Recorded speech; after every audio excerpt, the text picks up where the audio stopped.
Comptia Network Plus course, Security Procedures. A security procedure defines how to respond to any security event that happens on your network. Here's a short list of items you might include. What to do when someone has locked themselves out of their account, how to properly install or remove software on servers, what to do if files on the servers suddenly appear to be missing or altered, how to respond when a network computer has a virus, actions to take if it appears that a hacker has broken into your network, actions to take if there is a physical emergency such as a fire or flood. Privileged user accounts. Privileged user accounts represent those that have been provided rights normally reserved for the administrator. For example, if Jeff is granted the right to manage a printer, he now possesses a privileged account. Privileged accounts represent a potential security vulnerability, and their use should be monitored continually to ensure that they are used responsibly. When implementing them, you should always follow the principle of least privilege, which specifies that users should only be granted privileges required to do their job. File integrity monitoring. File integrity refers to the prevention of unauthorized alteration. File hashing can also be used to verify that changes to the files have not occurred. See the section File Hashing later in this chapter for more details. Role separation. Separation of duties is a concept that specifies that any operation that is susceptible to fraud or abuse by an employee should be broken into two tasks, and then these two tasks should be assigned to different individuals. While there is no guarantee that these two individuals don't collude, the chance of that occurring is much less of a chance than of a single individual committing fraud. Restriction via ACLs. Access control lists identify those who have access to resources and what type of access they have. ACLs are attached to the resource and are consulted whenever access is requested by an entity. The ACLs are your primary means of preventing access to unauthorized individuals. When implementing them, you should always follow the principle of need to know, which specifies that users should only be granted access to information required to do their job. Security training. This brings us to the human element of network security. It's true that most of your users want to do the right thing to protect the company and their jobs from the prying eyes of hackers. But the problem is that people don't always know the right thing to do. That's why training is so vital. It can include classroom sessions or web-based training. But experience has shown me that actual classroom-based instruction works the best. It's also a good idea to have separate training classes for IT personnel and end users. End user training. End user training is pretty easy. It can take just an hour or so to bring employees up to speed. The keep it short and simple rule applies here, or you'll just end up with a nap time. This is a great time to include detailed security protocol training, but if you see eyes beginning to glaze over or hear anyone snoring, you might want to make security protocol training a separate session, because as I said, it's really important to the effectiveness of your security policy for everyone to know about and understand it. You can even use a year-end bonus or something as cool as a motivational reward for employees who complete their training and test well on it. And you have to back up training by providing your end users with a hard copy printed reference manuals in case they forget something, which they will. Include things like the following items. Recommended policies for creating safe passwords, the number to call if they've locked themselves out of their accounts, what to do if you think someone is phishing for information, what to do if they think their computer has a virus. Clearly, new employees to the company or division should be required to go through training, but requiring that everybody attend refresher courses is also a good idea. And don't hesitate to call a meeting if new threats arise or any sudden changes occur to keep everything up to date. Administrator training. Obviously, training sessions for your IT personnel have to be a lot more in depth, because they'll be the ones who set up and configure policies, and they'll also be the first responders to any security emergency. It's important to cover every aspect of your security policy with these people and be sure they understand the correct ways to escalate issues in the case of emergency. Reacting to a security emergency is pretty stressful, and you don't want your administrators to panic or feel isolated if one occurs.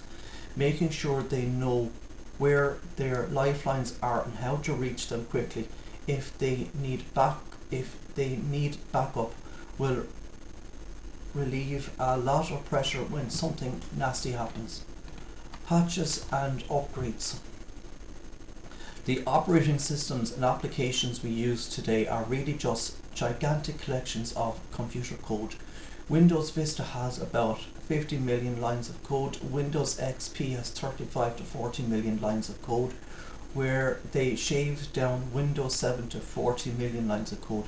Windows 8 is rumored to be between 50 and 80 million lines of code.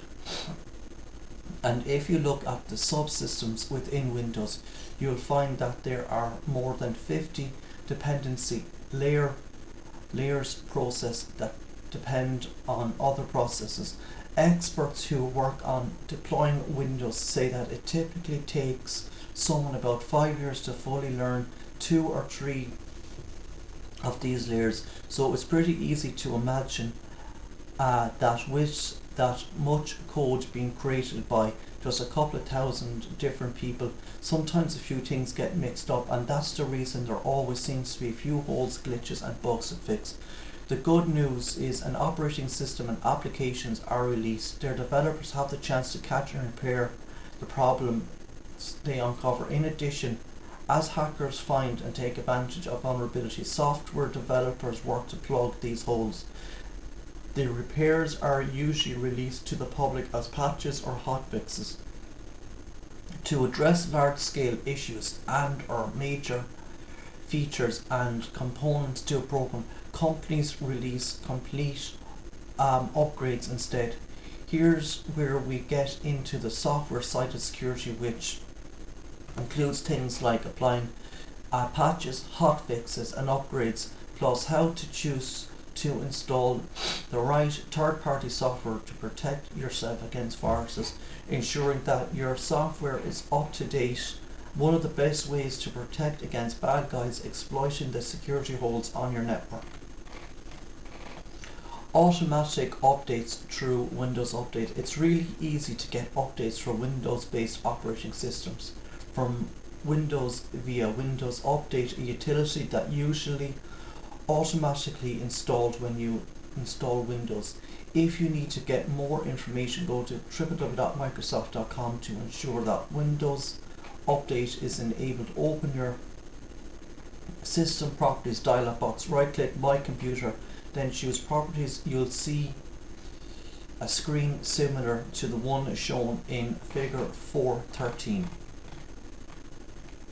If you have Windows updates installed, it will periodically scan your system for the version of Windows components you already have installed and compare them to the most current versions available from Microsoft. If your software is out of date, a Windows Update dialog box will appear asking if you want to install these software updates. If you click continue, the installation will proceed in the background. You will be able to work in the foreground without skipping a beat. Downloading patches and hotfixes. If you don't have the automatic updates set up, you can download patches and hotfixes manually. A hotfix is just like a patch that updates software, but the term is reserved for a solution to potentially serious issues that could compromise your network and hosts. When a company like Microsoft has created a whole bunch of patches, hotfixes and upgrades, it will put them together in a larger bundle called a service pack. For instance, you can download a Windows 7 Service Pack 1 or Windows Server 2008 Service Pack 2, which will update lots of components and address security, performance and stability issues all at the same time. For the latest service pack for your Windows-based operating system or application, visit www.microsoft.com. But let's say you have a smaller specific issue and you only want to download a patch for a particular problem. Maybe you're dealing with an issue with IPsec and you want to know about creating IPsec security filters for Windows XP.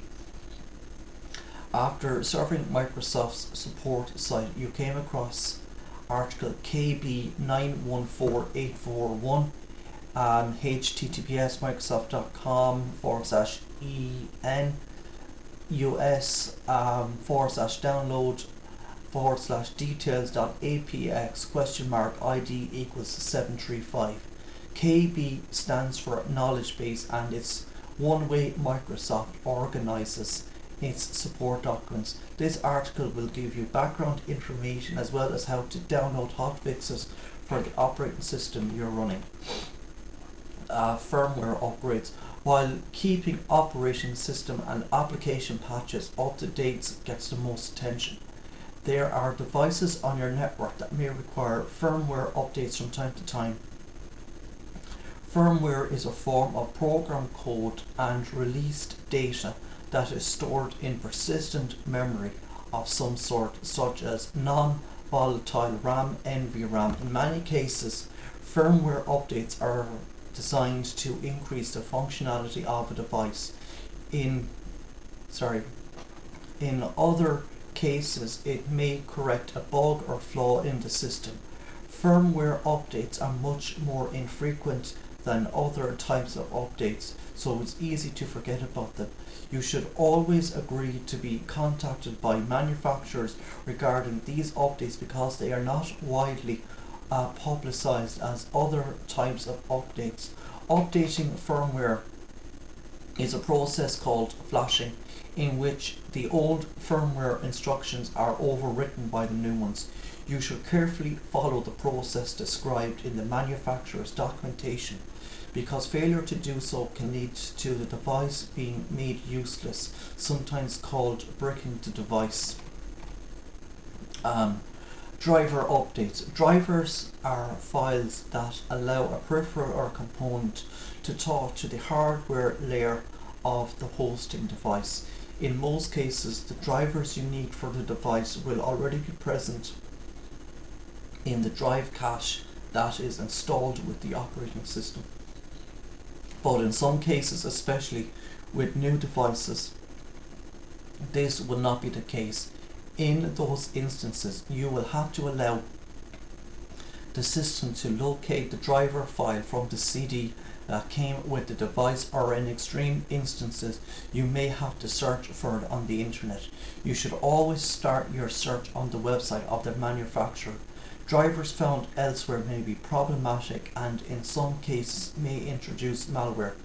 Drivers also need to be updated from time to time if you have computers set to receive updates automatically. Updated drivers are among the items you select to receive. Not all devices can benefit from automatic updating, and you may be required to check manually from time to time for driver updates for other devices such as printers, scanners and cameras. So I'm going to leave it here today for this video. If you like listening, please consider like, sharing and subscribing.